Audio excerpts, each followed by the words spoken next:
ایک لڑکا اپنے گھٹنوں میں اپنا سر دیے بیٹھا ہے، فرماتے میں نے سمجھا شاید سویا ہے۔ میں گیا، میں نے اسے ہلا کر کہا، اوئے نوجوان، وہاں امام عبد الرزاق درس دے رہے ہیں اور تو یہاں سویا ہے۔ اب اللہ کا رزاق صفاتی نام ہے، تو ان کا نام تھا عبد الرزاق،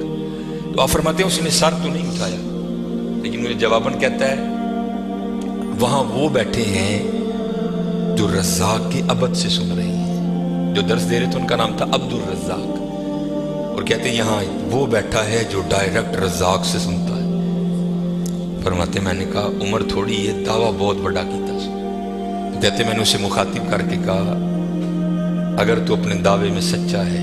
تو بتا میں کون ہوں۔ تو کہتے جب اس نے سر اٹھایا تو جی چاہا کہ اس کے چہرے کی پاکیزگی پہ قربان ہو جاؤں۔ جنہیں درجی جوانی بے داغ رکھی ہوئے پھر لاٹاں دے وجدی ہیں نا،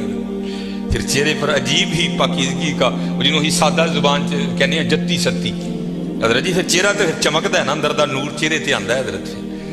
اب فرماتے وہ مجھے جواباً کہتا ہے اگر میری فراست غلط نہیں تو تم حضر ہو۔ کہتے اسے پتا چل گیا کہ میں حضر ہوں، مجھے نہیں پتا چلا یہ کیا شے بیٹھی ہے۔ آؤ تو صحیح حضرت، پھر دیکھو وہ کیا منہ ڈالے گا۔ حکیم صاحب فرماندے ہیں یہ گوڈے رہ گئے، دند نکل گئے، اکھاں کمزور ہو گئی ہیں، پھر آ ڈیرا لایا تو کی لایا، لیکن یہ نہیں کہ آئے گا تو وہ نہیں۔ لیکن حضرت جب ہر شاید پورے زور پر ہو تو پھر حضرت جو آئے گا پھر دیکھو تو صحیح وہ کرتا کیا ہے۔ وہ اقبال نے لکھا تھا نا، اقبال ایویں نہیں کہتا،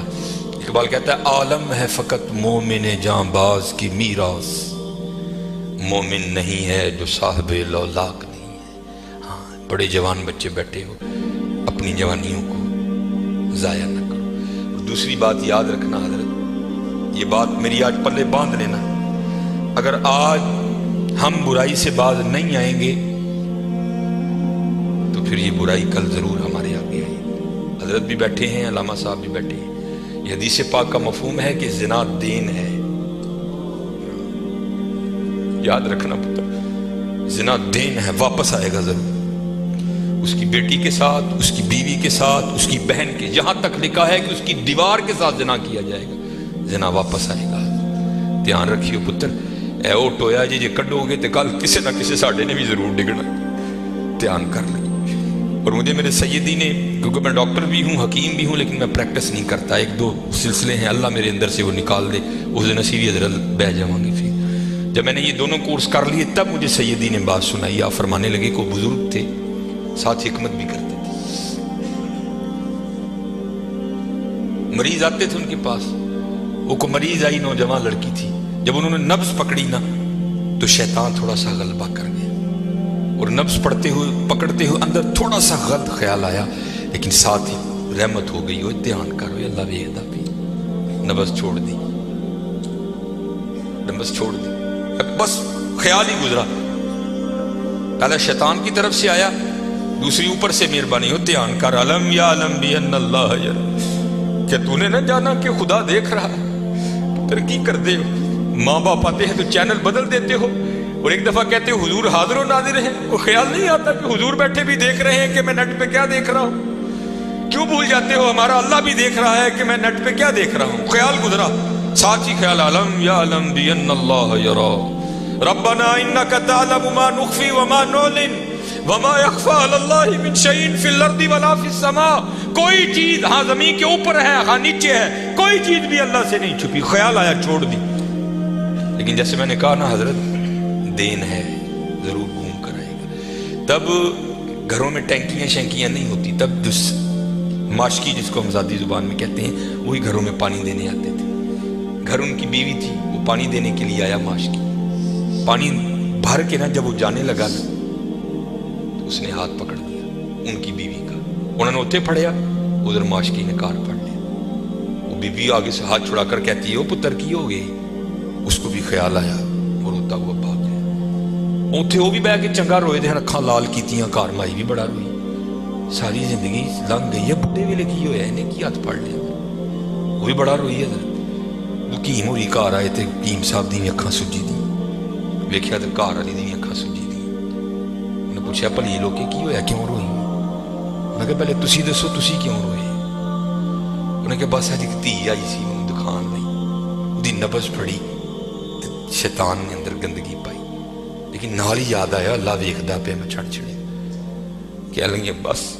ادھر تسی ادھر ادھی پھڑی ادھر کار معاشقی نے میری پھڑ۔ دھیان کریو پتر، دھیان کریو۔ اج کسی دیاں تیاں نے، کل ساڈیاں تیاں نے بھی جو آن، اج کسی لی چونک چ نہ کھلوئیو، اج کسی لی نہ کھلوئیو، اج تسی کھلوو گے کل کو تاڈی نہیں بھی کھلوئیو۔ بڑا دھیان کریو، بڑا دھیان، اپنی جوانی بڑی پاکیزہ رکھنی ہے، بڑی پاکیزہ، اور زنا سے بچنا ہے۔ یہ آگے علامہ صاحب اور میں تقریباً 1.5-2 گھنٹہ بیٹھ کر یہی روتے رہے حضرت کہ سانو اینجدہ پھسایا ہے کہ اج زنا آسان اور نکاح انتہائی مشکل کر چھڑے، نکاح انتہائی مشکل کر چھڑے، انتہائی مشکل کر چھڑے، لیکن بچنے پتہ بچنے۔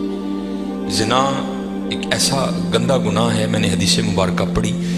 کہ اگر کسی سے یہ گناہ سرزد ہو گیا نا، اس نے معافی مانگی اللہ نے اسے معاف کر دیا، لیکن پتہ پھر بھی اس کو سزا کیا ملے گی کہ جنت میں اللہ جل شانہ زانی سے کہیں گے کبھی تو میرے سامنے نہ آنا۔ زانی کو ہمیشہ کے لیے دیدار الہی سے محروم کر دیا جائے۔ اور آج بس اللہ اپنی حفاظت میں رکھے، بچ کے رہنا ہے، اس سے بڑا بچ، اپنی جوانیوں کو پاکیزہ رکھنا ہے، اپنی جوانیوں کو پاکیزہ رکھنا ہے۔ پھر دیکھو حضرت رنگ کیا لگتے ہیں، رنگ کیا لگتے ہیں، رنگ کیا لگتے ہیں۔